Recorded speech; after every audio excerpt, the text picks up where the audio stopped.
vous l'avais dit que c'était la CAN du siècle, c'était vraiment l'un des plus grands matchs qu'on a vu dans ce début de Coupe d'Afrique. Franchement, cette Coupe d'Afrique, c'est vraiment l'une des meilleures de cette décennie. Franchement, incroyable avec les rencontres qui nous attendent, notamment Côte d'Ivoire-Sénégal dont on va parler dans cette vidéo justement. Mais franchement, tous les matchs qu'on a vus, toutes les grosses éliminations qu'on a vues, franchement, cette Coupe d'Afrique, c'est l'une des Coupes d'Afrique les plus inattendues au monde. Franchement, là, c'est n'importe quoi. Franchement, c'est le chaos du tout.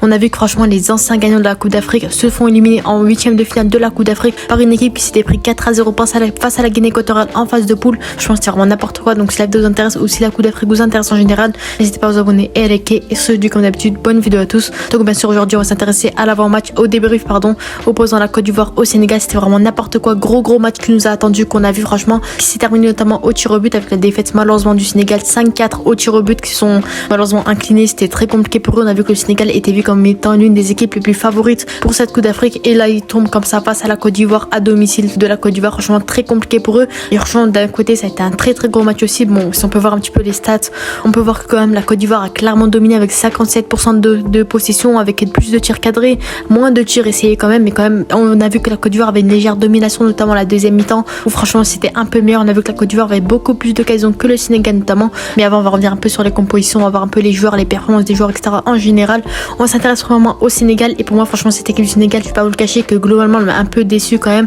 La moitié des joueurs n'étaient pas au niveau, c'était compliqué pour eux. On a vu que Edouard Mendy notamment a sorti un excellent match. Pour moi, on peut pas en vouloir à Edouard Mendy. Certes, il a déclenché le penalty, il a arrêté aucun penalty au tir au but, mais en soi, franchement, il a fait un très bon match pour moi. Franchement, ça ressemble à son niveau en 2021 avec Chelsea à son prime. Franchement, pour moi, Edouard Mendy, on peut rien le reprocher malgré le fait qu'il ait déclenché le penalty. Pour moi, il a été un très bon gardien. Il a fait le taf qu'il fallait. Malheureusement, ça n'a pas fait le taf derrière. Mais en tout cas, pour moi, le gardien a très bien joué.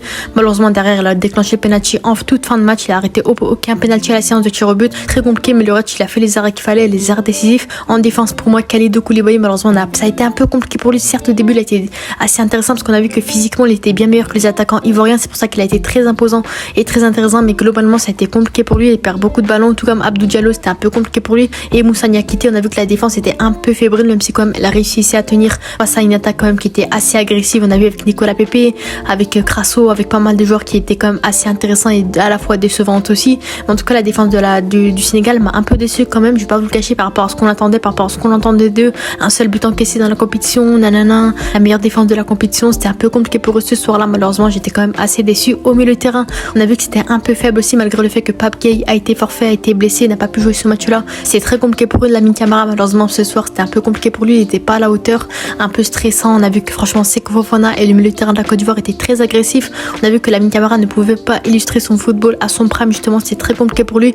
Derrière, il se prend un carton jaune et il sort en cours de match. C'était compliqué pour lui. Et Pape Matar Sarr, franchement, pour moi, il a fait un match quand même assez solide, malgré le fait qu'ils étaient en grande difficulté, malgré le fait que la Côte d'Ivoire ait largement dominé le milieu de terrain ce soir-là. Pour moi, Pape Matar Sarr a fait quand même un match assez solide. Et pour moi, on peut rien le reprocher de particulier non plus. Et les pistons, pour moi, franchement, étaient très intéressants. Notamment Crépin Diatta, qui pour moi a vraiment fait un très bon match, malgré le fait que le Sénégal ait perdu, etc.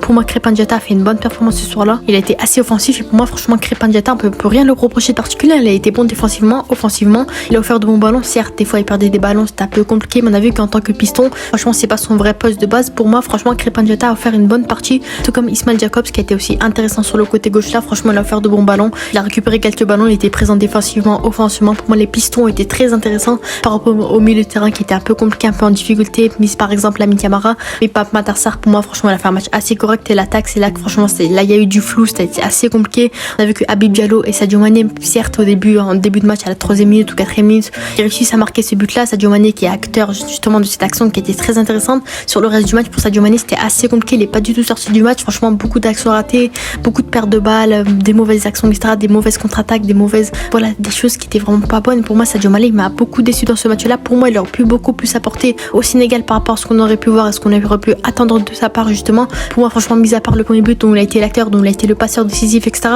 pour moi, Sadio Mané a été très décevant dans ce match-là, notamment l'action qu'il a fait ou qui aurait pu mériter un carton rouge. Et heureusement pour lui et heureusement pour le Sénégal, il n'a pas mérité un carton rouge. L'arbitre, franchement, pour moi, l'arbitre a été vraiment très décevant dans une rencontre comme celle-ci, qui est vraiment chaude, à haute tension, avec beaucoup de supporters, un gros match comme celui-ci qui aurait pu être une finale. Pour moi, franchement, il fallait mettre un bien meilleur arbitre. Pour moi, franchement, depuis le début de la Coupe d'Afrique, c'est l'arbitre, malheureusement, qui n'a moins fait le taf, qui n'a moins assuré depuis le début de la compétition. J'ai quand même été assez déçu des deux côtés, notamment pour moi, il a été mauvais du côté du Sénégal et mauvais du côté de la Côte d'Ivoire. Heureusement déjà qu'il n'a pas pris l'avantage dans une équipe, mais pour moi, franchement, j'étais assez déçu de sa part. En tout cas, mis à part l'arbitre, franchement, les attaquants du Sénégal, j'étais assez déçu. Habib Diallo aussi, qui n'a pas touché beaucoup ballon, mis à part le premier but qu'il a marqué marqué, qui était vraiment très très bon, qui a permis au Sénégal justement de prendre la possession pour la majorité du match jusqu'à la 85e minute. Comme vous savez, Kessié, quand il est entré à la fin du match, qui a réussi à marquer ce penalty, et Ismaïla Sarr qui a montré des choses assez intéressantes, mais restait quand même assez transparent malheureusement. Et on a vu quand même quelques entrées avec des joueurs un peu plus offensifs comme Nicolas Jackson, Bamba Dieng et Iliman Ndiaye qui étaient entrés, qui malheureusement n'ont rien pu offrir. Ils ont été un peu transparents et un peu décevants aussi. Iliman Ndiaye notamment qui perd beaucoup de ballons, qui a vraiment été assez mauvais, je peux pas vous le cacher. Idrissa Gueye qui a fait une bonne entrée globalement, franchement, à la place de Lamine Camara,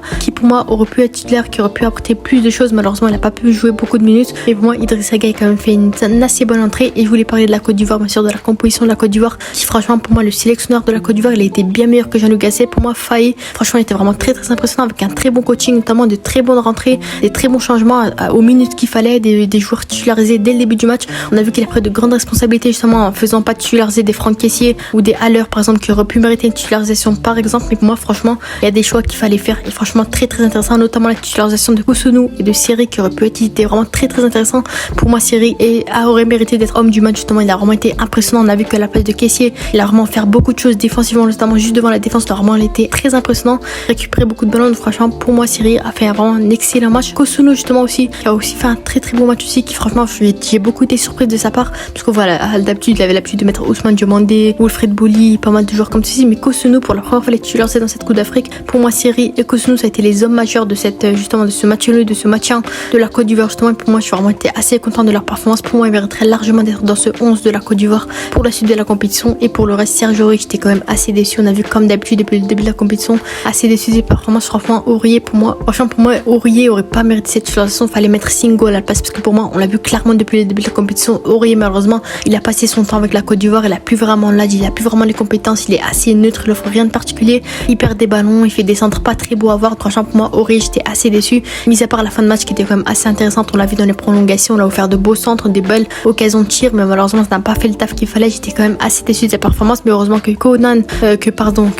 que Singo est rentré en fin de match. Et au milieu de terrain, Seko Fofana, on voit que enfin un joueur qui se donne à 200% dans cette équipe de la Côte d'Ivoire. Certes, il est sorti en cours de match, mais on a vu quand même il se donne à 100%. À chaque fois, il était présent sur le saxon, il encourageait ses coéquipiers. Et pour moi, j'étais assez contente de la performance de Seko Fofana et Ibrahim Sangaré aussi, qui était assez intéressant par rapport à ce qu'on aurait pu voir auparavant. Mais malheureusement, encore une fois, l'attaque était vraiment très très décevante. Un Gradel, un Crasso et un Diakité qui était vraiment très très décevant, surtout Diakité qui perdait beaucoup de ballons. Franchement, pour moi, il a pas fait le taf du tout. Et l'attaque, pour moi, franchement, il y avait bien mieux à faire. Pour moi, franchement, fallait Nicolas Pepe a vraiment été très intéressant, notamment sur son entrée où c'est lui qui a déclenché le penalty justement. Franchement, très bonne action de sa part. Il a fait des centres intéressants. Pour moi, Nicolas Pepe a été très intéressant dans ce match-là. Il marque en plus son tir au but. Donc franchement, pour moi, Nicolas Pepe très content de ses performances.